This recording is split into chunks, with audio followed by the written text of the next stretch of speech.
So I wanted to ask you, kind of getting out of rap for a second. I want to say over a year ago, situation where I forgot his name. YBN Almighty. Almighty got his chain snatched. We did a segment on the podcast about it. We had Hocus for Fifth in the building not too long ago. The gentleman who got the chain back for J.Prince. Not to try to bring up any old wounds or anything. I'm sure you and J.Prince are cool now, but you had criticism as an OG to how he approached that. We did a story on it, like I said. Just talk about the internet, how this shit is just kind of different now, and just elaborate on that. How you felt about that, if you don't mind. That's another asterisk on my name. I wish I could. That's something I wish I could take back, because for me to answer him on or say that to him on Instagram, even though I sent him a DM first, call me before I said anything on. Before I said anything publicly, I sent them a DM to call me, because I wanted to because I got a tremendous amount of respect for J.Prince. Not on no scared shit. I'm from the Bronx. I ain't scared of nobody. It's gonna be what it's gonna be. That's just what I'm cut from. I promise you that. I'm not trying to say I'm some killer or I can't get it. It's just being a man. I don't consider myself a thug. I'm just a man. Right. So it wasn't none of that. It was more. I have a tremendous amount of respect for J.Prince. I even bought J.Prince's book because he's one of those dudes that's not loud. He does what he does under the radar. Even I felt like if I had went to Houston and something happened and I called J.Prince and I say, yo, look, man, this is what's going on. I feel like he'll settle it and he wouldn't even go back and say, yo, when Peter Gunz was in Houston, I'm the one that saved him from, you know what I mean? I know that he did that for people. So I was a little disappointed when I heard him, when he went online and said this one and that one, fix this. And when he put my son's name in it, see, so the difference, this is why I got offended a little bit by, because everybody he named in that situation to go talk to those dudes, Hocus didn't live in New York no more. Hocus bought a house down south. Pimp, Remy and Pap don't live in the Bronx no more. They doing some other shit. They doing well for themselves. Fat Joe don't live there no more. Cardi ain't there no more. You know who lived 3-4 blocks away from the dudes he was talking about? My son. Wow. My mother. So if one of them has said, fuck you naming them niggas for, they ain't gonna do shit. They can't do nothing. Now they put me in a position where my son ain't gonna take that too lightly, and he gotta go down the street and we gotta call it. We gotta, because we still in that neighborhood like that. So that's why I was like, yo, homie, don't throw our names in there, because it's a good opportunity for somebody trying to get their name up and be like, fuck Corey, fuck Peter, they can't get nothing back.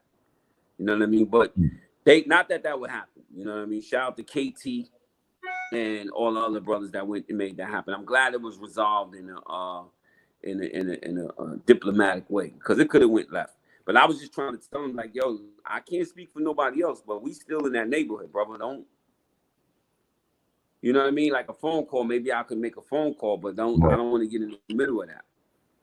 I don't even, to be honest with you, I don't know what none of that's about. I don't know what none of these new young dudes is. I don't even know who they are. I just saw my son's name on that, and it was dangerous because Jackson Avenue is literally 2 train stops or 3 train stops from where I'm from.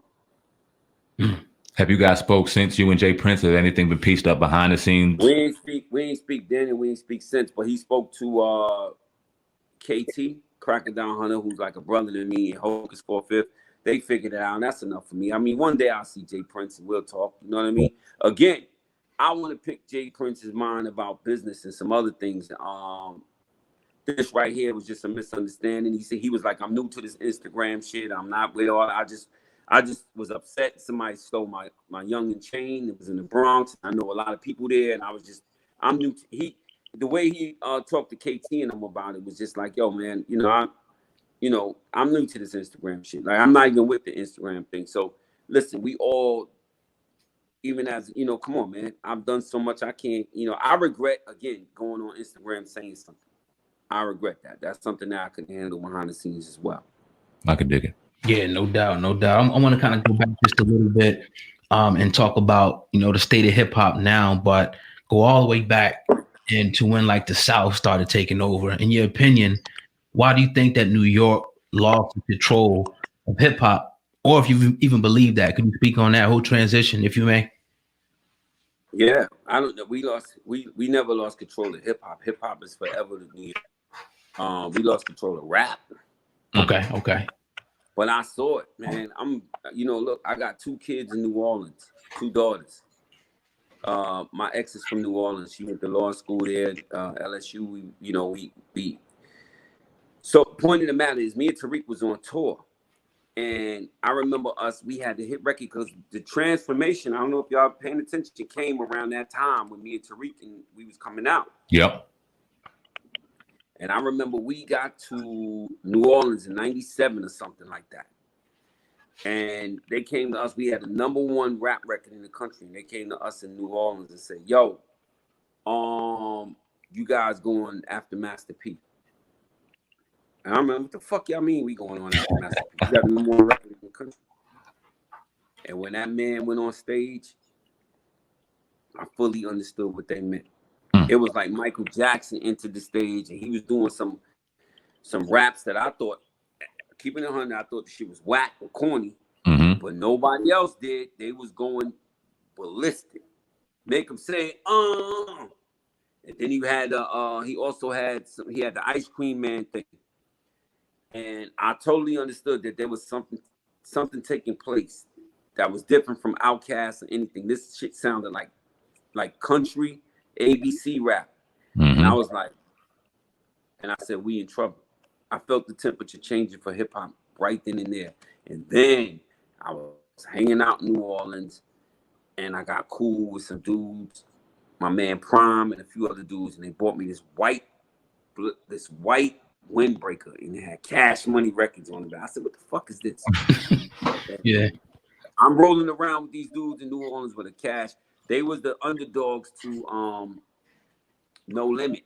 And I like the underdogs. I'm gonna mess with the underdogs. And they had just got like 30 million from Universal and all of it, most of their royalties and publishing. And I thought that was amazing.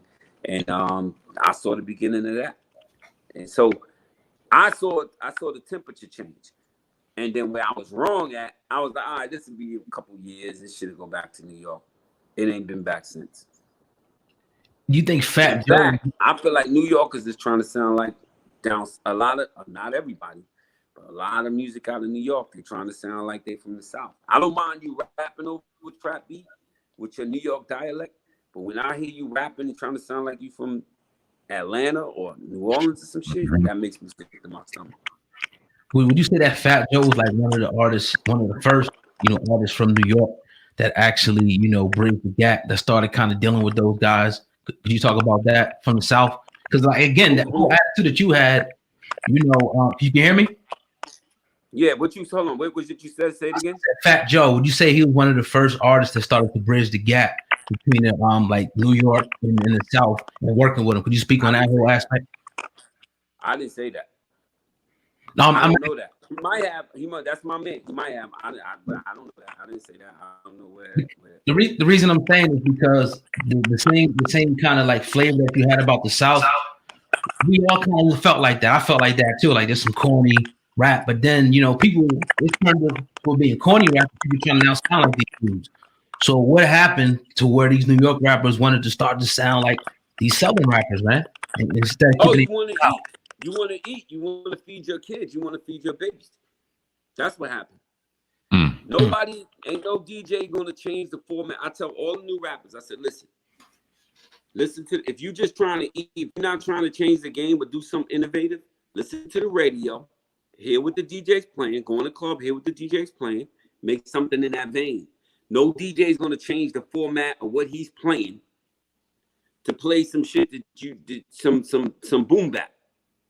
So if you want to play a boom bap record and out rap somebody, I love it all day. I'm with that. Let's go. If you want to try to be innovative, I'm with that too. But if you're just saying that you want to hit record, make a record in the vein of what the DJ's playing. Go sit in your car, listen to the radio, stop the radio, put your song on, and see if you can hear your song come on in that particular mixed DJ's segment. Or if a stripper's going on the pole, because she go up and down and rock to your song. If you're just trying to eat and you're just trying to that's what you got to do. And that's what most of these kids are trying to do, man. They just trying to eat, feed their families, and they not trying to do nothing innovative to change the game. So if you want to just be a rapper's rapper, I give you the best example I could give you. My son. My son rap anybody under the table. To this point, I put my son up against anybody lyrically. But is that what's paying the bills? Is that what's changing his life? Is that what's gonna know? But because he's a true artist, I can't change him. I can't say, Corey, look, dumb it down, man. Give him an A, B, C, D, E, F, G, and you good. They already know your name. You did 6 for 7. You on Young Money. Dad, I just can't do that. But so that's the scenario I give the up and coming artists. I'm not here to tell you, listen, nigga, fuck that. Change the game and stick to your guns. And people out here just trying to survive and feed their kids. So you listen to the radio and let that listen to the radio and see if your record fit in that format. Because if it don't, then you either got to change the game and be a rebel, or if you just trying to eat and feed your family, you got to fit in. And again, fit in don't mean change your dialect and act like you're from somewhere else. You can rhyme over a trap beat and be from New York. You know what I mean? But that's the problem that I have. I even have, I have a problem with Crips and Bloods in New York trying to sound like they're from LA. Yo, bring the core around. Bring the core. I'm like, man, what the fuck are you talking about?